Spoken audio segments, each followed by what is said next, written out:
बॉलीवुड में एक से बढ़कर कॉमेडी एक्टर हुए हैं, जिसमें जॉनी वॉकर, महमूद, टुनटुन, जगदीप असरानी, मुखरी के साथ ही एक मशहूर कॉमेडियन एक्टर थे कैस्टो मुखर्जी।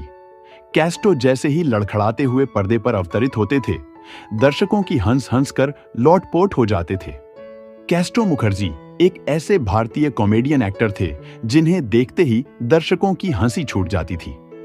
ब्रिटिश काल में 7 अगस्त 1925 को कोलकाता उस दौर का कलकत्ता में पैदा हुए कैस्टो हिंदी फिल्मों में अपने ड्रंक किरदारों के लिए आज भी याद किए जाते हैं।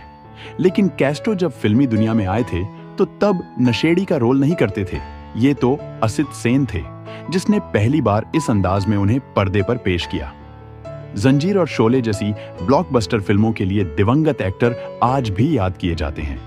तो दोस्तों, आज हम मशहूर कॉमेडियन की उनकी फिल्मी जीवन की कहानी से आप सबको रूबरू कराने वाला हूं। तो चलिए सुनते हैं कैस्टो मुखर्जी की एक्टिंग देख दुबई के शेखों ने उतार कर पहना दी अपनी सोने की चेन। जानिए, क्या सच में पीते थे शराब? कई शेखों ने अपने गले से सोने की चेन निकालकर कैस्टो मुखर्जी को पहना दी। फिल्म इंडस्ट्री जब ब्लैक एंड व्हाइट से कलर स्क्रीन की तरफ शिफ्ट हो रही थी, इसी जमाने में एक एक्टर लोगों को अपनी एक्टिंग से खूब हंसाया करता था।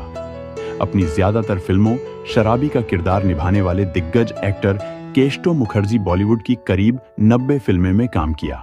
उन्होंने अपने अलग अलग किरदार से दर्शकों को खूब हंसाया और रुलाया भी। कैस्टो मुखर्जी की बर्थ एनिवर्सरी पर एक बार फिर फिल्म इंडस्ट्री के कलाकारों और फैंस ने उन्हें नम आंखों से याद किया।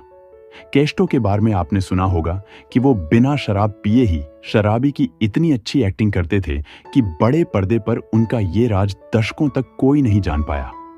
कैस्टो मुखर्जी कभी कभार ही शराब को हाथ लगाया करते थे, लेकिन दर्जनों फिल्म में उन्होंने शराबी का रोल करने से पहले कभी शराब नहीं पी। उनकी एक्टिंग इतनी रियल लगती थी कि असल जिंदगी में भी लोग उन्हें शराबी ही समझने लगे थे। चुपके चुपके, बॉम्बे टू गोवा और शोले जैसी सुपरहिट फिल्मों में नजर आए कैस्टो मुखर्जी ये महान कलाकार आज हमारे बीच नहीं है, लेकिन अपनी फिल्मों और किरदारों से वो हमेशा अपने फैंस के दिलों में जिंदा रहेंगे। कैस्टो मुखर्जी के बेटे और एक्टर बबलू मुखर्जी ने पिता के बारे में कई ऐसे दिलचस्प खुलासे किए जिनके बारे में बहुत कम लोग ही जानते होंगे। शूटिंग से पहले कभी नहीं पी शराब। एक रिपोर्ट के मुताबिक बबलू ने बताया कि कैस्टो मुखर्जी कभी शराब पीकर शराबी की एक्टिंग नहीं किया करते थे, वो उनकी नेचुरल एक्टिंग ही थी। उन्होंने कभी शूटिंग से पहले शराब हो हाथ नहीं लगाया। बबलू ने आगे कहा कि आज कल लोग शराबी की एक्टिंग करने के लिए सच में शराब पी लेते हैं, लेकिन कैस्टो मुखर्जी ने ऐसा कभी नहीं किया। बबलू ने बताया कि उनके एक्टर पिता चुनिंदा मौकों पर ही शराब पिया करते थे। मीडिया में कई तरह की बातें आती रहीं कि वो बहुत बड़े शराबी थे, लेकिन असल जिंदगी में ऐसा बिल्कुल भी नहीं था। वो फिल्मों में तो कॉमेडी करते थे, लेकिन रियल लाइफ में अपने फिल्मी कैरेक्टर से कोसों दूर रहते थे। कैस्टो मुखर्जी को था कुकिंग का शौक। बबलू ने कहा, पापा को कुकिंग का शौक था तो वो खाना बनाते थे। उन्होंने हमारी माँ को भी खाना बनाना सिखाया। वो कभी प्रोफेशनल काम को घर नहीं लाते थे। शायद ही वो हमें बचपन में फिल्म के सेट पर लेकर गए, क्योंकि मुझे ऐसा कोई दिन याद नहीं।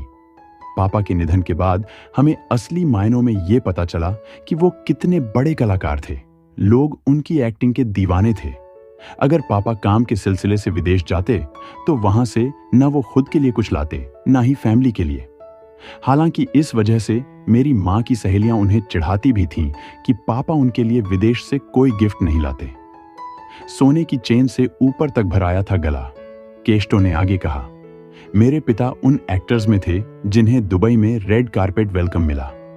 वहां के एक स्टेज शो में पापा ने अपने सिग्नेचर स्टाइल में कई शोज किए, जिससे लोग उनके दीवाने हो गए। यहां तक कि कई शेखों ने अपने गले से सोने की चेन निकालकर पापा को पहना दी। सोने की चेन इतनी ज्यादा हो गई थी कि पापा का पूरा गला ऊपर तक भर गया था।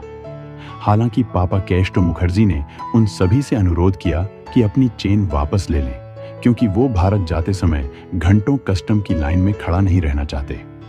कस्टम से ही बचने के लिए पापा मेरी माँ को भी उनके पसंदीदा सामान मुंबई से ही दिलाया करते थे, भले ही वो कितनी भी महंगी क्यों ना हो। तो दोस्तों, आपको ये स्टोरी अच्छी लगी हो तो एक लाइक जरूर करें। मेरे चैनल को प्लीज सब्सक्राइब करें। अपना ख्याल रखें। धन्यवाद।